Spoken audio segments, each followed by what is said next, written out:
Now I'd like to talk to you about poems that have often throughout history been attributed to a gay woman, Sapho, who was from Greece.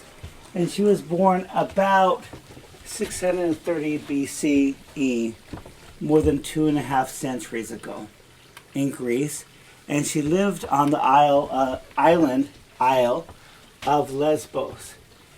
And in the 19th century, once her work was starting to be translated, people started using that as a term for gay women, lesbian.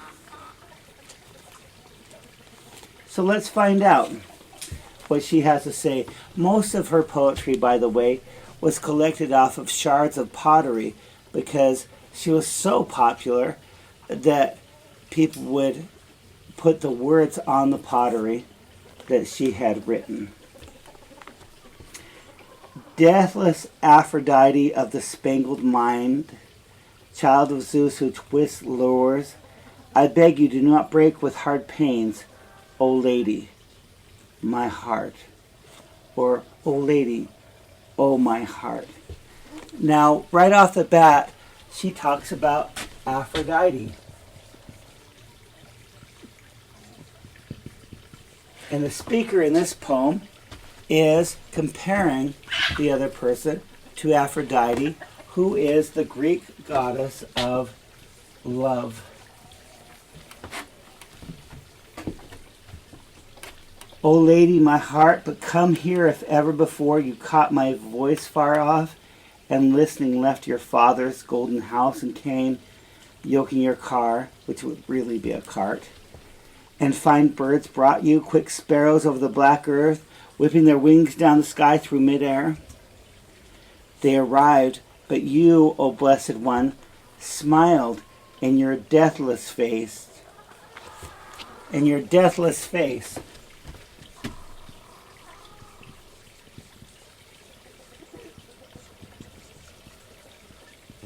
Deathless face means your immortal face, your face that will never fade. And asked what now again I've suffered, and why now again I am calling out. And I want to happen, what I want to happen most of all in my crazy heart. So ask me about how I'm doing, how I'm feeling, and what my dreams are, what my longings are. So we're talking right now about a love that is up here, a platonic love. A love that happens through conversation, not just a physical love. And what I want to happen most of all in my crazy heart, whom I should persuade to lead you back into her love, who, oh, Sapho, is wronging you. So ask me about our relationship. For if she's playing hard to get, soon she will pursue. If she refuses gifts, rather will she give them. If she doesn't take my gifts, the next thing I know, you got FedEx showing up the doorstop or Amazon bringing something else. If she does not love, soon she will love, even unwilling. Come to me now, loose me from hard care and all my heart longings to accomplish. You be my ally.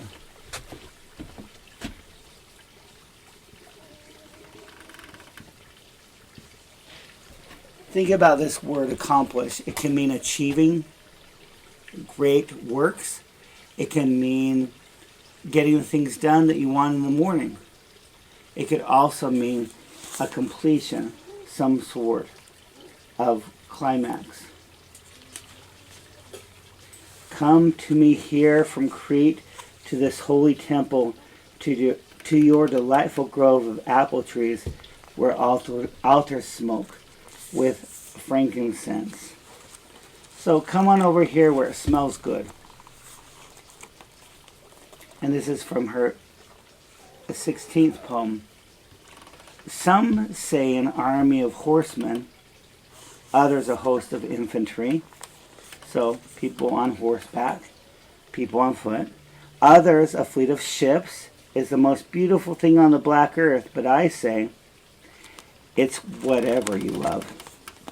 So some think people are into Mercedes-Benzes, others are into cocaine. But what I think is most lovely of all is whatever you love. It's perfectly easy to make this clear to everyone, for she who surpassed all in beauty, Helen, left behind her most noble husband. So here we have a reference to Helen, who in Greek history is the face that launched 1,000 ships, the most beautiful women during that time. So she's comparing this woman that she's talking to the most beautiful of all women. And went off sailing to Troy, giving no thought at all to her child or dear parents, but led her astray. And then we have all these broken up shards. For lightly reminded me now of Anactoria, who is not here. I would rather see her lovely walk and her bright sparkling face than the chariots of the Lydians or infantry in arms. I don't care what bling you got to offer me. I want to see your face. I want to see you walk. That's what I really love. Not possible to happen, to pray, to share, unexpected.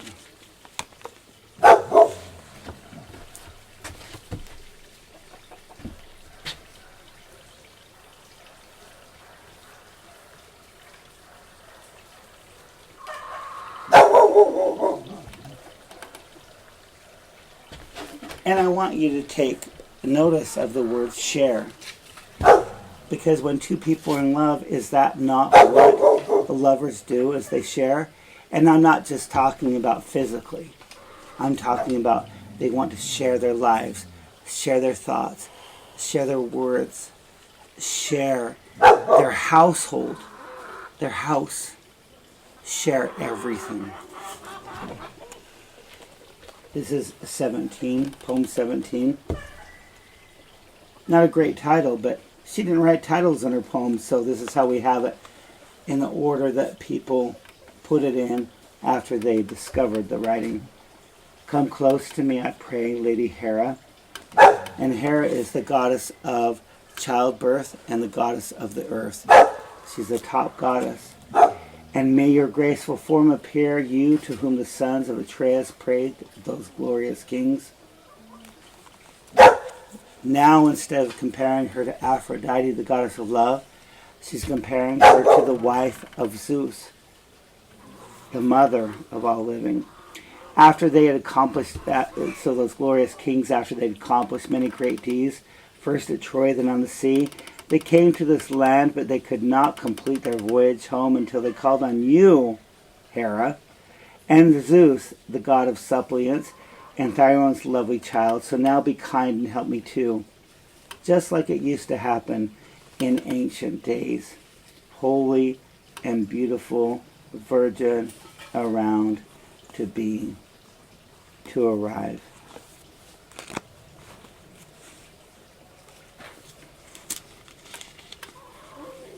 This is poem 31. He seems to me equal to gods, that man, whoever he is, who is opposite you, sits and listens close to your sweet speaking. So obviously this is written towards a woman who is there with a man, who has a man who's sweet speaking in her ear. And this man is not just an old man who's picked up a trophy wife. This is a man who is beautiful as well. But he sits there and he listens close to your sweet speaking and lovely laughing. Oh, it puts the heart in my chest on wings, for when I look at you, even a moment, no speaking is left in me. I am breathless when I see you. No, tongue breaks and thin fire is racing under skin. So my tongue breaks and fire is racing under my skin. And in eyes no sight, I can't even see, and drumming fills my ears. My heart's racing when I see you, and cold sweat holds me, and shaking grips me all greener than grass. I am dead, or almost, I seem to me. But all is to be dared, because even a person of poverty.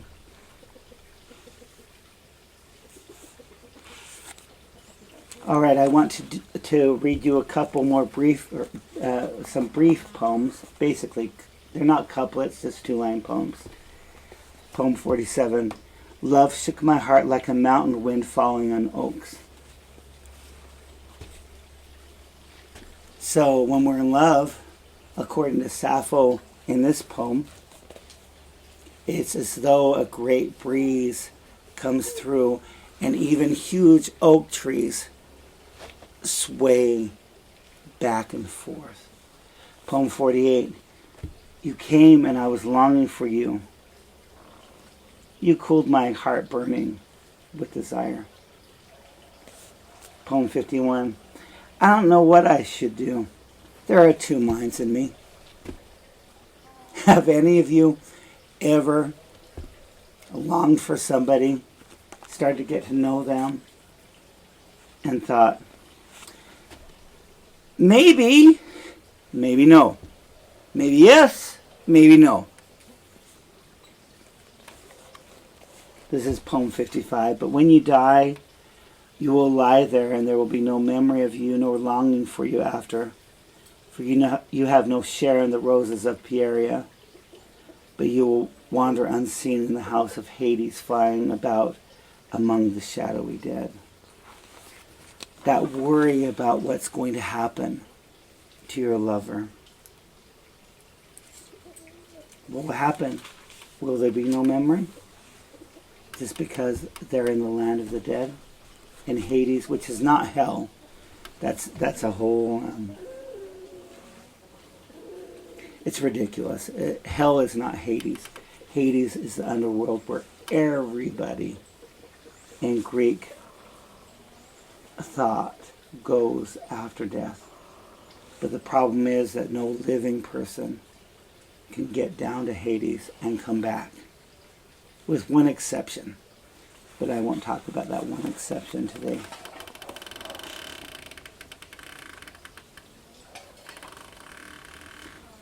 Here is poem 94, where she's quoting her lover. I honestly wish I were dead. That's the quote. Weeping, she left me with many tears and said this, oh, this has turned out so badly for us, Sapho. Truly, I will leave against my will. Obviously, the person she's speaking to did not want to go away, but had to. And I answered her, be happy and go, and remember me. For you know how much we, meaning I, loved you. But if not, I want to remind you of the good times we had. For many crowns of violets and roses you put on my side, and many woven garlands made from flowers around your soft throat, and with much perfume that was costly, fit for a queen, you anointed yourself. And on a soft bed, delicate, you let loose your desire, and not any, nor any. And then we have broken lines here. Holy place, nor from which we were absent. So if we piece it together, that when she let loose on the bed her desire, there was not any holy place that was absent, because that moment was holy, making people whole, making people sacred. There was no grove, and no dance, and no sound. I hope you enjoy the poetry of Sapho. She's a great poet, from 2,500 years ago. Well, no, sorry. I'm exactly wrong about that. But almost that time. She's been around for a long... Well, no, that's true. So it has been 2,500 years ago. She's been around for a long time. And the longings and the desires and the expressions of love that she has will be around for several millennia to come. Thank you.